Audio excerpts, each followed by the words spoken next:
Hello दोस्तों, मैं Rohit Malav success line academy Rajasthan में आप सभी का स्वागत है। और आज अपनी ये पहली क्लास होगी जिसमें एक ही वीडियो में पूरा एक टॉपिक कंप्लीट हो जाएगा। ठीक है, राजस्थान जीके की श्रृंखला में आज अपन सबसे पहले भाषा व बोलियों का टॉपिक कंप्लीट करने वाले हैं। इसमें आपकी राजस्थानी भाषा से संबंधित जितनी भी बातें, जितने भी क्वेश्चन होते हैं वो सारे लगभग कंप्लीट हो जाएंगे। ठीक है, राजस्थानी भाषा की उत्पत्ति से लेकर अपन उसके अभी तक के कालक्रम के बारे में पढ़ेंगे इसमें। ठीक है, तो चलिए शुरू करते हैं। सबके पहले अपन को ये बात जाननी है कि राजस्थान की राज्य भाषा कौन सी है। सीधा क्वेश्चन आ सकता है कि राजस्थान की राज्य भाषा कौन सी है। राजस्थान की राज्य भाषा कोई भी नहीं है। राज्य भाषा को ध्यान रखना, राज्य भाषा कोई नहीं है। ठीक है, दूसरा वो अपन से पूछ सकता है कि राजस्थान की राजभाषा कौन सी है। तो राजस्थान की राजभाषा हिंदी है। ठीक है, राजस्थान की राज्य भाषा तो कोई नहीं है और राजस्थान की राजभाषा हिंदी है। ठीक है, राजभाषा क्या होती है फ्रेंड्स, जहाँ भी मतलब राज कार्य होते हैं या गवर्नमेंट काम होते हैं या प्रशासनिक कार्य जो भी होते हैं वो किस भाषा में संपन्न किए जाते हैं, किस भाषा में पूरे किए जाते हैं, तो राजभाषा होती है। तो राजस्थान के जितने भी राज कार्य या सरकारी कार्य हैं ना वो हिंदी भाषा में पूरी करी, हिंदी भाषा के अनुसार मान्यता है उन्हें, तो हिंदी भाषा राजभाषा हो गई। ठीक है, राज्य भाषा कोई नहीं है राजस्थान की। ठीक है, ये ध्यान रखना है अपन को, राजभाषा और राज्य भाषा में कन्फ्यूज नहीं होना है। ठीक है, आगे चलते हैं। उसके बाद आता है राजस्थानी भाषा दिवस या अंतर्राष्ट्रीय मातृभाषा दिवस। ठीक है, बेसिकली ये तो अंतर्राष्ट्रीय मातृभाषा दिवस 21 फरवरी को मनाया जाता है, लेकिन अपनी मातृभाषा के रूप में क्या है, राजस्थानी भाषा, इसलिए अपन राजस्थानी भाषा दिवस इसी दिन मनाते हैं 21 फरवरी को। ठीक है, मूल रूप से तो 21 फरवरी को क्या है, अंतर्राष्ट्रीय मातृभाषा दिवस, और अपनी मातृभाषा क्या है, राजस्थानी। ठीक है, तो इसे अपन राजस्थानी भाषा दिवस के रूप में मनाते हैं। ठीक है फ्रेंड्स, अब चलते हैं आगे। अगला अपन पढ़ेंगे कि भारत की राष्ट्रभाषा कौन सी है। तो भारत की भी राष्ट्रभाषा कोई नहीं है। ठीक है, बहुत सौ को तो ये पता है कि भारत की राष्ट्रभाषा हिंदी है, लेकिन हिंदी भारत की राष्ट्रभाषा नहीं है, हिंदी भारत की राज्य भाषा है। ठीक है, हिंदी क्या है, भारत की राज्य भाषा। भारत की राष्ट्रभाषा कोई नहीं है। ठीक है, ये ध्यान रखना एक बार, भारत की राष्ट्रभाषा कोई नहीं है। इसमें हिंदी के लिए कंफ्यूज रहोगे आप, तो हिंदी भारत की राष्ट्रभाषा नहीं है। ठीक है, भारत की राजभाषा, ठीक है, वो क्या है, अपनी हिंदी। ठीक है, राजभाषा है हिंदी, ना कि राष्ट्रभाषा। आगे चलते हैं। विश्व हिंदी, ओ सॉरी ये छूट गया, राष्ट्रीय हिंदी भाषा दिवस। ठीक है, राष्ट्रीय ये तो आता है 14 सितंबर को, और विश्व हिंदी भाषा दिवस कब आता है, 10 जनवरी को। ठीक है, ये ध्यान रखेंगे दोनों को, राष्ट्रीय हिंदी भाषा दिवस तो 14 सितंबर को और विश्व हिंदी भाषा दिवस 10 जनवरी को। ठीक है, ये दोनों ध्यान रखेंगे। उसके बाद अपन आगे चलते हैं। राजस्थानी भाषा की उत्पत्ति, राजस्थानी भाषा की उत्पत्ति, राजस्थानी भाषा की उत्पत्ति के बारे में पढ़ेंगे अपन।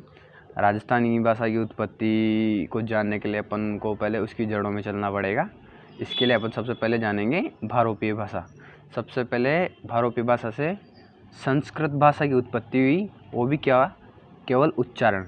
ठीक है, सबसे पहले भारोपीय भाषा थी, भारोपीय भाषा से संस्कृत भाषा की उत्पत्ति मानी जाती है, और वो भी क्या, उच्चारण करना। ठीक है, सबसे पहले संस्कृत बोलना सीखा गया था, उसके बाद संस्कृत भाषा से वैदिक संस्कृत का आविर्भाव हुआ, और वैदिक संस्कृत में लेखन स्टार्ट हो गया संस्कृत का। ठीक है, वैदिक संस्कृत में क्या हुआ, लेखन स्टार्ट हो गया संस्कृत का। ठीक है, उसके बाद प्राकृत या पाली कह सकते हैं अपन इसे, ये सामने आई। ठीक है, तो एक बार दोबारा से देख लेते हैं इन्हें। सबसे पहले तो आई भारोपीय भाषा, उससे हुई संस्कृत भाषा जो कि केवल उच्चारण, उसके बाद वैदिक संस्कृत का प्रभाव आया और इसमें लेखन स्टार्ट हो गया। ठीक है, संस्कृत का लेखन स्टार्ट हो गया, उसके बाद प्राकृत या पाली। ठीक है फ्रेंड्स, अब आगे चलते हैं। प्राकृत और पाली से 3 भाषाओं की उत्पत्ति मानी जाती है। ठीक है, ये कौन कौन सी है, शोरसेनी प्राकृत, मगधी प्राकृत और महाराष्ट्री प्राकृत। ठीक है फ्रेंड्स, प्राकृत या पाली भाषा से कितनी की, 3 की उत्पत्ति मानी जाती है, शोरसेनी प्राकृत, मगधी प्राकृत और महाराष्ट्री प्राकृत। ठीक है, उसके बाद अपन को राजस्थानी भाषा की जानकारी के लिए आगे शोरसेनी में चलना पड़ेगा। तो शोरसेनी भाषा से 2 अपभ्रंश की उत्पत्ति मानी जाती है, एक तो गुजरी अपभ्रंश और एक शोरसेनी अपभ्रंश। ठीक है फ्रेंड्स, सोर्स यानी अपभ्रंश से कितनी उत्पत्ति होती है? 2 अपभ्रंश की होती हैं, एक तो गुजरी अपभ्रंश और एक सोर्स यानी अपभ्रंश। ठीक है फ्रेंड्स, राजस्थानी भाषा के लिए अपन को गुजरी अपभ्रंश में चलना पड़ेगा और ये गुजरी अपभ्रंश से ही राजस्थानी भाषा की उत्पत्ति मानी जाती है। ठीक है, कौन से अपभ्रंश से राजस्थानी भाषा की उत्पत्ति मानी जाती है? तो ये गुजरी अपभ्रंश से राजस्थानी भाषा की उत्पत्ति मानी जाती है। और गुजरी अपभ्रंश से कौन सी भाषा की उत्पत्ति होती है? एक गुजराती। ठीक है फ्रेंड्स, एक तो गुजरी अपभ्रंश से किसकी हो गई? राजस्थानी की, और एक गुजराती की। ठीक है, उसके बाद आते हैं सोर्स यानी अपभ्रंश से किसकी? हिंदी भाषा की उत्पत्ति हुई है। सोर्स यानी अपभ्रंश से किसकी उत्पत्ति हुई है? हिंदी भाषा की। सोर्स यानी अपभ्रंश से हिंदी भाषा की उत्पत्ति हुई है। ठीक है फ्रेंड्स,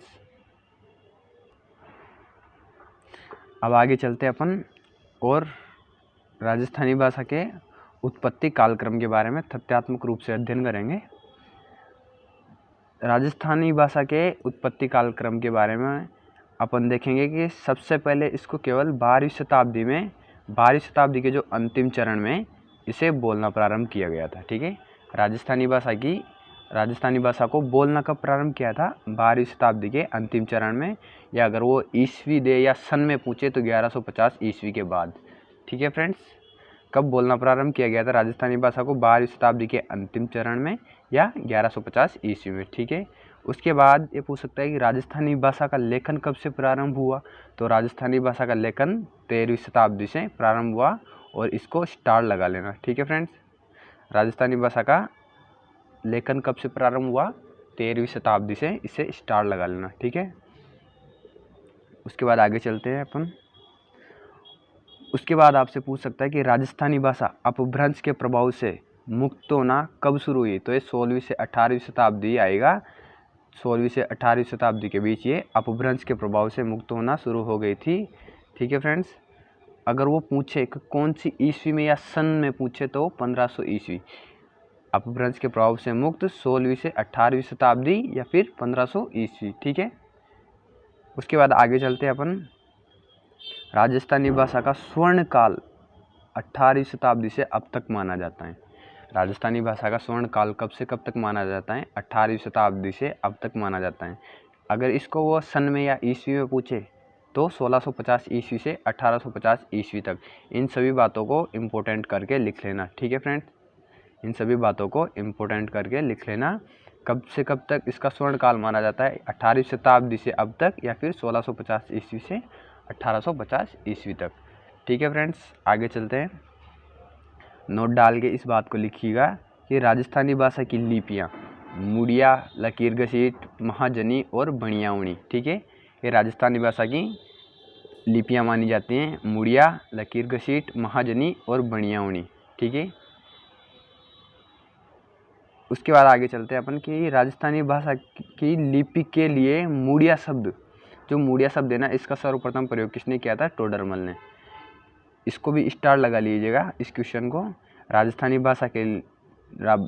भाषा की लिपि के लिए मुड़िया शब्द का सर्वप्रथम प्रयोग किसने किया था? टोडरमल ने। ठीक है, इसको स्टार कर लीजिएगा। किसने किया था? टोडरमल ने मुड़िया शब्द का प्रयोग राजस्थानी भाषा की लिपि के लिए किया था। ठीक है, उसके बाद आगे चलते हैं अपन। राजस्थानी भाषा का प्राचीनतम उल्लेख किस में मिलता है? ये मिलता है अपन को कुवल्यमाला ग्रंथ में। ठीक है फ्रेंड्स, राजस्थानी भाषा का प्राचीनतम उल्लेख किस में मिलता है? कुवल्यमाला ग्रंथ में, जो किसने लिखा था? उद्योतन सूरी ने। ठीक है, किसके द्वारा लिखा गया था? उद्योतन सूरी के द्वारा लिखा गया था, जो कहाँ से संबंधित है? अपने भीनमाल जालौर से। और कब का माना जाता है ये ग्रंथ? 778 ईस्वी या 8वीं शताब्दी। और आगे चलते हैं अपन। इस ग्रंथ में कुल 18 भाषाओं का उल्लेख है। ठीक है, भारत की कुल कितनी भाषाओं का उल्लेख है इस ग्रंथ में? 18 भाषाओं का, जिसमें राजस्थानी भाषा के लिए इस ग्रंथ में मरुभाषा शब्द का प्रयोग किया गया था। राजस्थानी भाषा के लिए इसमें किसका प्रयोग किया गया था? मरुभाषा शब्द का प्रयोग किया गया था।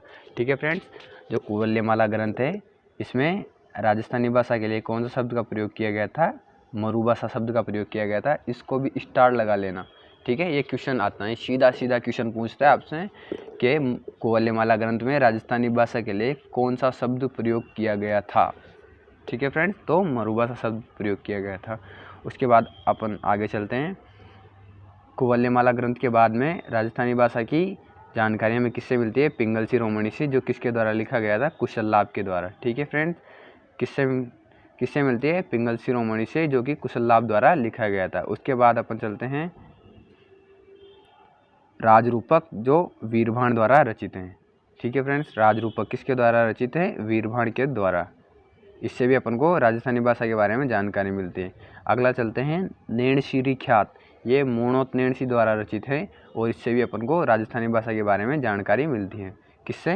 नैणशीरी ख्यात, मूणोत नैणसी। ठीक है, इसे राजपूताने का अबुल फजल कहा जाता है।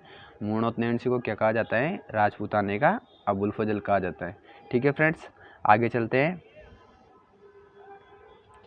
अब देखते हैं अपन कि राजस्थानी भाषा का सर्वप्रथम वैज्ञानिक वर्गीकरण। ठीक है, क्या देखेंगे अपन अब? राजस्थानी भाषा का सर्वप्रथम वैज्ञानिक वर्गीकरण।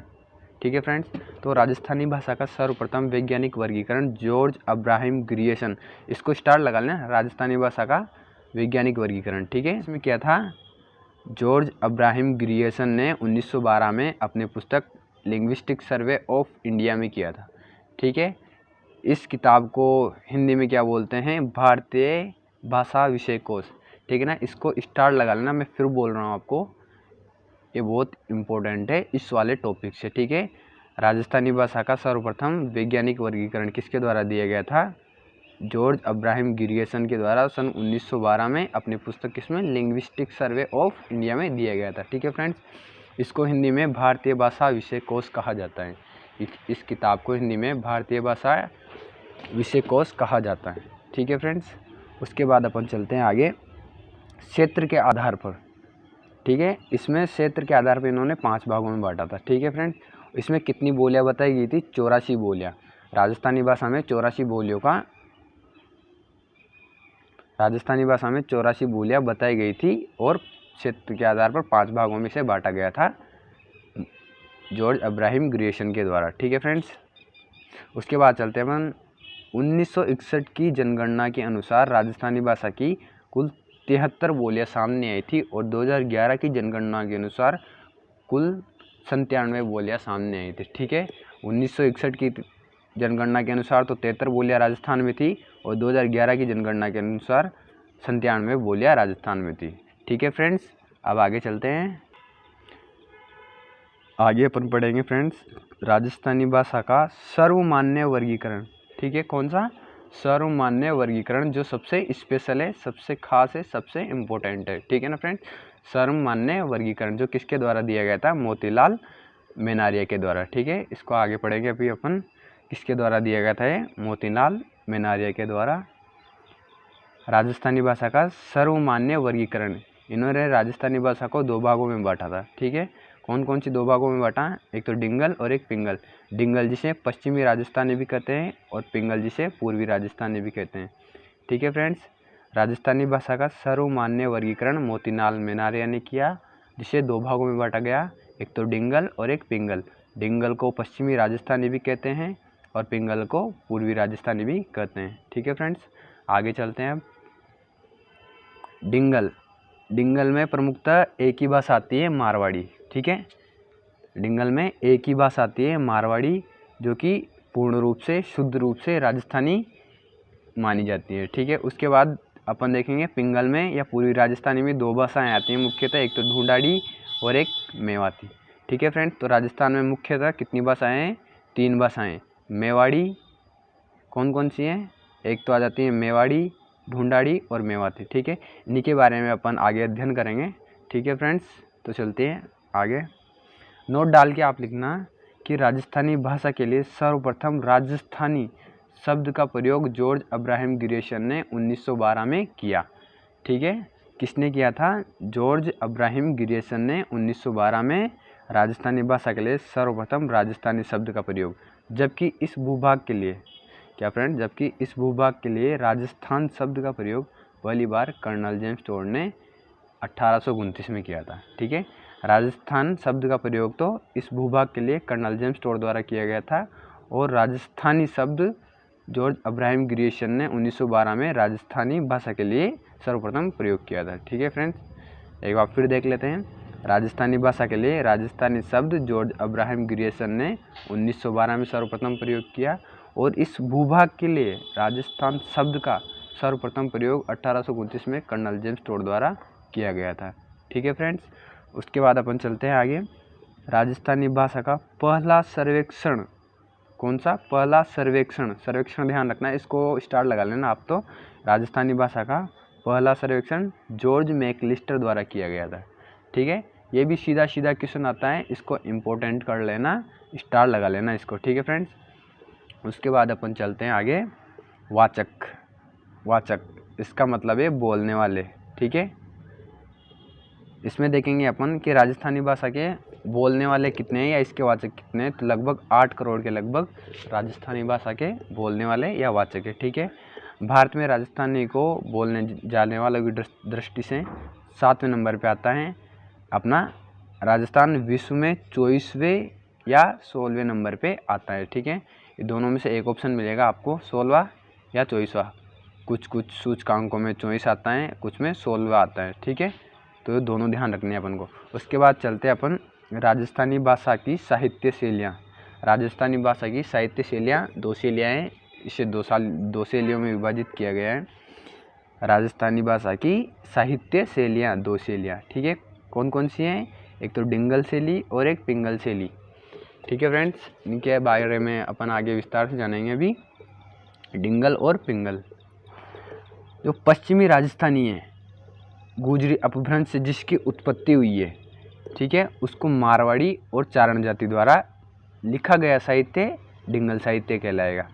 ठीक है फ्रेंड्स, मारवाड़ी भाषा में चारणों द्वारा लिखा गया साहित्य डिंगल साहित्य कहलाएगा।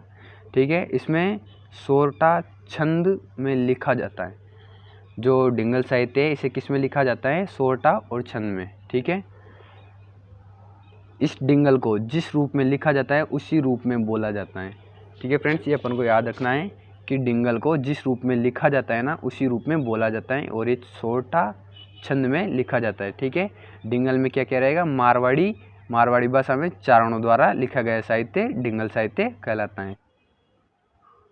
अब आता है अपना पिंगल।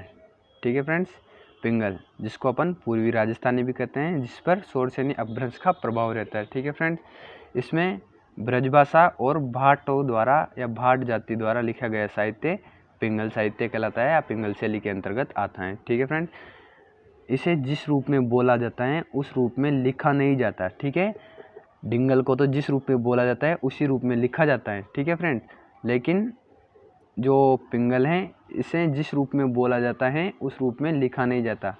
पिंगल को जिस रूप में बोला जाता है उस रूप में लिखा नहीं जाता। ठीक है, ये ध्यान रखेंगे अपन। अब आगे चलते हैं, अपन देखेंगे कि डिंगल इस शब्द का पहली बार प्रयोग पिंगल शिरोमणि ग्रंथ में कुशल द्वारा किया गया। डिंगल, इसका पहली बार प्रयोग पिंगल शिरोमणि ग्रंथ में कुशल ने किया था। ठीक है फ्रेंड्स, उसके बाद चलते हैं डिंगल शैली के लिए। प्रॉपर डिंगल शैली के लिए पहली बार डिंगल शब्द का प्रयोग बांकीदास द्वारा कुकवि 32 में किया गया था। क्या है कि डिंगल शब्द का प्रयोग डिंगल शैली के लिए सर्वप्रथम बांकीदास द्वारा कुकवि 32 में किया गया था। ठीक है फ्रेंड्स, बांकीदास इसको मारवाड़ का बीरबल भी कहते हैं। बांकीदास इसको क्या कहते हैं? मारवाड़ का बीरबल भी कहते हैं। ठीक है, इसने डिंगल शैली के लिए डिंगल शब्द का सर्वप्रथम प्रयोग अपनी किताब या अपने ग्रंथ कुकवि 32 में किया था। किसने किया था? बांकीदास ने। ठीक है फ्रेंड्स, अब आगे चलते हैं कि डिंगल शैली का सबसे बड़ा व्याकरण रामकरण आसोपा द्वारा लिखा गया, जो कि क्या नाम है उसका? डिंगल व्याकरण। ठीक है फ्रेंड्स, इसको भी इम्पोर्टेंट कर लेना, स्टार लगा लेना। ये आपको क्वेश्चन सीधा देखने को मिलेगा कि डिंगल शैली का सबसे बड़ा व्याकरण रामकरण आसोपा द्वारा डिंगल व्याकरण के नाम से लिखा गया है। ठीक है फ्रेंड्स, इस लाइन में 3 बातें ध्यान रखने लायक है। डिंगल शैली का सबसे बड़ा व्याकरण क्या है? डिंगल व्याकरण, और किसने लिखा? रामकरण आसोपा ने। ठीक है फ्रेंड्स, इसको ध्यान रखेंगे। आगे चलते हैं अपन सीमावर्ती राज्यों की भाषाएं। ठीक है ना, इसमें देखेंगे अपन राजस्थान के आसपास जो भी राज्य है उनका राजस्थानी भाषा पर या राजस्थानी बोलियों पर क्या प्रभाव है। ठीक है फ्रेंड्स, यहाँ हनुमानगढ़ से लेकर और भरतपुर तक, ठीक है, हरियाणी भाषा का प्रभाव देखने को मिलता है अपन को। उसके बाद में जो भरतपुर और धौलपुर का एरिया है, सीमावर्ती एरिया है, जो सीमावर्ती इलाका है, इसमें ब्रजभाषा का प्रभाव देखने को मिलेगा। उसके बाद में झालावाड़ से लेकर इधर प्रतापगढ़ तक अपन को मालवी भाषा का या मालवी बोली का प्रभाव देखने को मिलेगा। और इधर बाड़मेर से बांसवाड़ा तक गुजराती भाषा का प्रभाव देखने को मिलेगा। ठीक है फ्रेंड्स, इसको अपन आगे अभी विस्तार से देखें।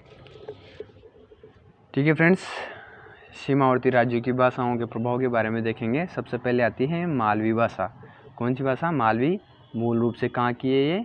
मूल रूप से ये मध्य प्रदेश की या मालवा क्षेत्र की। ठीक है फ्रेंड्स, मालवी भाषा मूल रूप से मध्य प्रदेश या मालवा क्षेत्र की है। ठीक है, इसकी उपबोलियों के बारे में देखेंगे अपन। तो सबसे पहले आती है निम्बाड़ी, जो कि निम्बाड़ा चित्तौड़ में बोली जाती है। निम्बाड़ी निम्बाड़ा चित्तौड़ में बोली जाती है। उसके बाद आएगी फ्रेंड्स रागड़ी। ठीक है, रागड़ी बोली पढ़ेंगे अपन। ये धार राजपूतों, जो कि मध्य प्रदेश में एक धार राजपूतों की मुख्य रूप से मूल बोली मानी जाती है, जो कि उदयपुर राजस्थान में बोली जाती है। किसका? रागड़ी का प्रभाव ज़्यादातर कहाँ देखने को मिलेगा अपन को? उदयपुर में मिलेगा, जिससे अपन गाली गलौज की बोली भी कहते हैं। ठीक है, रागड़ी को कौन सी बोली माना जाता है? गाली गलौज की बोली माना जाता है रागड़ी को।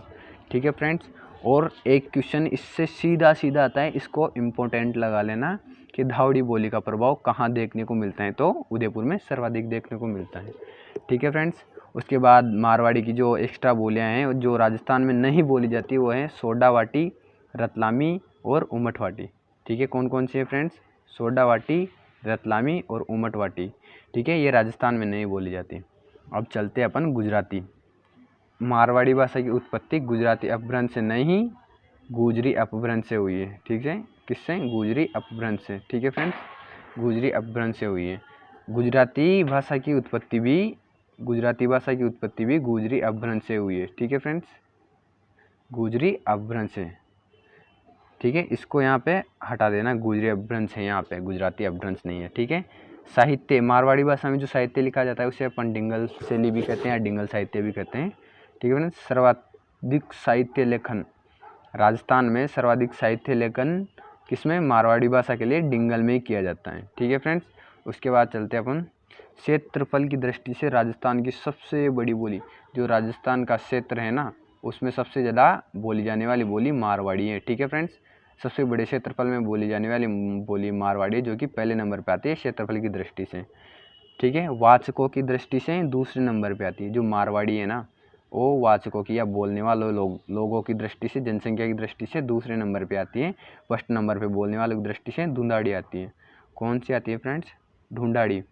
ढूंढाड़ी को राजस्थान में सर्वाधिक या सबसे ज़्यादा लोगों के द्वारा बोला जाता है, और सबसे बड़े क्षेत्रफल में मारवाड़ी को बोला जाता है। ठीक है फ्रेंड्स, इसको ध्यान रखना है। क्षेत्रफल की दृष्टि से तो पहला नंबर है मारवाड़ी का, और जनसंख्या की दृष्टि से पहला नंबर है ढूंढाड़ी का। ठीक है फ्रेंड्स, चलते हैं आगे। अब कि शुद्ध मारवाड़ी जोधपुर व उसके आसपास के क्षेत्र में बोली जाती है।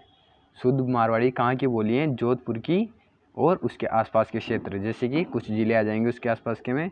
जोधपुर तो मुख्य रूप से हो गया, जैसलमेर, बीकानेर, नागौर, पाली, बाड़मेर और जालोर। ठीक है फ्रेंड्स, यहाँ पर मुख्य रूप से मारवाड़ी बोली जाती है। ठीक है फ्रेंड्स, इनको ध्यान रखेंगे।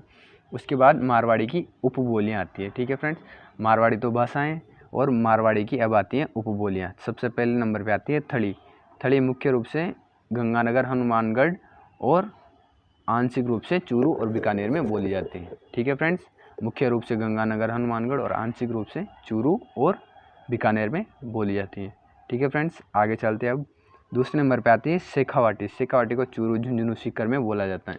ठीक है फ्रेंड्स, चूरू, झुंझुनू और सीकर, यहाँ पे शेखावाटी को बोला जाता है। बीकानेर में बीकानेरी भाषा बोली जाती है। ठीक है, बीकानेरी भाषा कहाँ पे? बीकानेर में बोली जाती है। ठीक है फ्रेंड्स, आगे चलते हैं। अब गोड़वाड़ी। ठीक है फ्रेंड्स, गोड़वाड़ी भाषा कहाँ बोली जाती है? मुख्य रूप से पाली और जालौर में, और बाड़मेर का कुछ भाग आएगा। ठीक है फ्रेंड्स, मुख्य रूप से तो कहाँ बोली जाती है गोड़वाड़ी बोली? पाली और जालौर में, और इसके बाद बाड़मेर का कुछ भाग आ जाएगा इसमें। ठीक है फ्रेंड्स, और देवड़ावाड़ी सिरोही में बोली जाती है। देवड़ावाड़ी कहाँ बोली जाती है? सिरोही में। ठीक है फ्रेंड्स, उसके बाद आता है ढाटी। ढाटी बोली कहाँ बोली जाती है? ये बाड़मेर में बोली जाती है। ढाटी बोली बाड़मेर में। ठीक है फ्रेंड्स, ढटकी। ढटकी बोली जाती है कहाँ पे? बीकानेर में। और जैसलमेर में। ठीक है फ्रेंड्स, डट की बोली कहाँ बोली जाती है? बीकानेर और जैसलमेर के मिलान वाले क्षेत्रों में। इसको भी मैं मैप के थ्रू समझाऊंगा आपको। जो डट की बोली है वो कहाँ बोली जाती है? बीकानेर जैसलमेर, जैसलमेर जोधपुर और बीकानेर जोधपुर और बीकानेर नागौर में बोली जाती है। कहाँ बोली जाती है? बीकानेर जैसलमेर, जैसलमेर जोधपुर और बीकानेर जोधपुर और बीकानेर नागौर में बोली जाती है। ठीक है फ्रेंड्स, इसको मैं मैप में दिखा देता हूँ आपको। डट की बोली कहाँ बोली जाती है? ठीक है, उसमें बोला गया था जैसलमेर जोधपुर, तो इस एरिया में, जैसलमेर जोधपुर के इस एरिया में, जैसलमेर बीकानेर, जैसलमेर बीकानेर के इस एरिया में, बीकानेर जोधपुर, बीकानेर जोधपुर के इस एरिया में और बीकानेर नागौर, बीकानेर नागौर के इस एरिया में, इन एरियाओं में डट की बोली बोली जाती है। ठीक है फ्रेंड्स, कौन कौन से एरिया में? एक तो इस एरिया में, इस एरिया में, इस एरिया में और इस एरिया में डट की बोली बोली जाती है। कहाँ कहाँ पे? जैसलमेर जोधपुर ये सीमावर्ती एरिया, बीकानेर जैसलमेर ये सीमावर्ती एरिया, बीकानेर जोधपुर ये वाला सीमावर्ती एरिया और बीकानेर नागौर ये वाला सीमावर्ती एरिया। इन जगहों पर डट की बोली बोली जाती है। ठीक है फ्रेंड्स, चलते हैं आगे। डट की हो गई। अब आती है वागड़ी। वागड़ी बोली ये मूल रूप से डूंगरपुर बांसवाड़ा में बोली जाती है और इसे भीली बोली भी कहा जाता है या भील बोली भी कहा जाता है। किसने कहा था इसे भील बोली? जॉर्ज अब्राहम ग्रियर्सन ने कहा था। ठीक है, वागड़ी बोली के लिए भीली बोली किसने कहा था? जॉर्ज अब्राहम ग्रियर्सन ने कहा था। ठीक है, उसके बाद चलते अपन मेवाड़ी। मेवाड़ी जो कि मारवाड़ी की एक उपबोली है, मेवाड़ी भाषा। मेवाड़ी भाषा का प्राचीनतम उल्लेख जगत अंबिका माता के मंदिर उदयपुर से मिलता है। वहाँ जो शिलालेख स्थित हैं या शिलालेख लिखा हुआ है उससे अपन को मेवाड़ी भाषा का प्राचीनतम उल्लेख मिलता है। ठीक है फ्रेंड्स, कहाँ से? जगत अंबिका माता मंदिर, इसको मेवाड़ का खुजराहो भी कहते हैं। किसको? जगत अंबिका माता मंदिर को मेवाड़ का खुजराहो भी कहा जाता है। ठीक है फ्रेंड्स, मेवाड़ का खुजराहो कहा जाता है। क्षेत्रफल व वाचकों की दृष्टि से तीसरे नंबर पर आती हैं ये। ठीक है फ्रेंड्स, क्षेत्रफल और वाचकों की दृष्टि से मेवाड़ी भाषा का नंबर 3rd। ठीक है फ्रेंड्स, तीसरे नंबर पर आती है मेवाड़ी भाषा क्षेत्रफल और वाचकों की दृष्टि से। उसके बाद चलते हैं अपन ढूंढाड़ी। ठीक है, ढूंढाड़ी 18वीं शताब्दी में इसका उल्लेख मिलता है ढूंढाड़ी भाषा का। किससे? रजियारा सोरठा नामक ग्रंथ से। रजियारा सोरठा नामक ग्रंथ से 18वीं शताब्दी में ढूंढाड़ी भाषा का उल्लेख मिलता है। ठीक है फ्रेंड्स, आगे चलते हैं। संत दादू व उनके शिष्यों की रचनाएं सद्दू कड़ी भाषा यानी कि ढूंढाड़ी में ही देखने को मिलती हैं। ठीक है फ्रेंड्स, इसको इम्पोर्टेंट लगा लेना, स्टार लगा लेना इस पर। ये भी क्वेश्चन सीधा सीधा देखने को मिलेगा आपको। संत दादू वो उनके शिष्यों की रचनाएं किस भाषा में देखने को मिलती है? तो ढूंढाड़ी आएगा या फिर सद्दू कड़ी आ जाएगा। क्या आएगा? या तो सद्दू कड़ी आएगा या ढूंढाड़ी आएगा। ठीक है फ्रेंड्स, संत दादू वो उनके शिष्यों की रचनाएं। ठीक है फ्रेंड्स, उसके बाद जैसे कि अपन ने पहले ही पढ़ा है अभी कि वाचकों की दृष्टि से पहले नंबर पे है ढूंढाड़ी और क्षेत्रफल की दृष्टि से पहले नंबर पे है कौन सी? मारवाड़ी। ठीक है फ्रेंड्स, क्षेत्रफल की दृष्टि से तो मारवाड़ी और वाचकों की दृष्टि से ढूंढाड़ी। और क्षेत्रफल की दृष्टि से दूसरे नंबर पर आती है ढूंढाड़ी। ठीक है फ्रेंड्स, क्षेत्रफल की दृष्टि से दूसरे नंबर पर आती है ढूंढाड़ी। उत्पत्ति शोरसेनी अपभ्रंश। ढूंढाड़ी की उत्पत्ति किससे मानी जाती है? शोरसेनी अपभ्रंश से इसकी उत्पत्ति मानी जाती है। ठीक है फ्रेंड्स, मूल रूप से ढूंढाड़ी बोली कहाँ बोली जाती है? जयपुर व उसके आसपास के क्षेत्र में, मुख्य रूप से जयपुर और दौसा और सवाई माधोपुर में ये बोली बोली जाती है। ठीक है फ्रेंड्स, कहाँ बोली जाती है? जयपुर व उसके आसपास के क्षेत्र में, लेकिन मुख्य रूप से जयपुर, दौसा और सवाई माधोपुर में ढूंढाड़ी बोली बोली जाती है। ठीक है फ्रेंड्स, इसको ध्यान रखेंगे अपन। उसके बाद चलते हैं अपन इसकी उपबोलियों में। ठीक है, ढूंढाड़ी भाषा की उपबोलियाँ। पहली बोली आती हैं चौरासी। चौरासी बोली कहाँ बोली जाती हैं? ये अपने टोंक में बोली जाती हैं। चौरासी कहाँ बोली जाती हैं? टोंक में। ठीक है फ्रेंड्स, उसके बाद आते हैं नागरचौल। नागरचौल बोली कहाँ बोली जाती है? सवाई माधोपुर में। ठीक है फ्रेंड्स, उसके बाद आती है अपनी जगरोटी। जगरोटी कहाँ बोली जाती है? करौली में। ठीक है फ्रेंड्स, राजावाटी। राजावाटी कहाँ बोली जाती है? पूर्वी जयपुर और दौसा। ठीक है, दौसा में तो पूर्ण रूप से राजावाटी बोली जाती है, लेकिन जयपुर का जो पूरी भाग है ना, जैसे मान लो ये दौसा हो गया और ये जयपुर हो गया, तो यहाँ तो पूरी राजावाटी और इस वाले एरिया में राजावाटी बोली जाती है, जयपुर के इस वाले एरिया में। ठीक है फ्रेंड्स, उसके बाद है तोरावाटी। तोरावाटी मुख्य रूप से दो ही जगह बोली जाती है, एक तो नीम का थाना सीकर में और खेतड़ी झुंझुनू में। पूरे सिक्कर और पूरे खेतड़ी में तोरावाटी नहीं बोली जाती। नीम खताना सिक्कर और खेतड़ी झुंझुनू मुख्य रूप से इन दो ही जगहों पर तोरावाटी बोली जाती है। ठीक है फ्रेंड्स, आगे चलते हैं। किशनगढ़ी, जो किशनगढ़ी बोली है वो मुख्य रूप से अजमेर में बोली जाती है। कहाँ बोली जाती है? अजमेर में। किशनगढ़ी अजमेर में। और काठेड़ी, काठेड़ी मुख्य रूप से दक्षिण जयपुर और उत्तरी टोंक में। ठीक है, ये तो हो गया जयपुर और ये हो गया टोंक। ठीक है, तो इस वाले एरिया में काठेड़ी बोली जाती है। ठीक है फ्रेंड्स, इस वाले एरिया में काठेड़ी बोली जाती है। उसके बाद आता है खेराड़ी। ठीक है, इसको इम्पोर्टेंट लगा लेना, इसका भी सीधा सीधा क्वेश्चन आता है कि खेराड़ी बोली कहाँ बोली जाती है। ठीक है फ्रेंड्स, कहाँ बोली जाती है? ये मालपुरा टोंक से और जहाजपुर भीलवाड़ा के बीच में बोली जाती है। ठीक है, मालपुरा टोंक से जहाजपुर भीलवाड़ा के बीच में खेराड़ी बोली जाती है। इसको स्टार लगा लेना, मैं फिर बोल रहा हूँ आपको एक बार, इससे सीधा सीधा क्वेश्चन आता है कि खेराड़ी बोली कहाँ पे बोली जाती है। मालपुरा टोंक से और जहाजपुर भीलवाड़ा के बीच में खेराड़ी बोली जाती है। ठीक है फ्रेंड्स, आगे चलते हैं। हाड़ौती, अब आती है हाड़ौती। ठीक है फ्रेंड्स, हाड़ौती भाषा के लिए हाड़ौती शब्द का प्रयोग सर्वप्रथम 1875 में किसके द्वारा? केलोग के द्वारा किया गया था। किसके द्वारा किया था? केलोग के द्वारा 1875 में हाड़ौती के लिए हाड़ौती शब्द का प्रयोग किया गया था। ठीक है, इन्होंने इसका प्रयोग किसमें किया था? अपने ग्रंथ हिंदी ग्रामर में।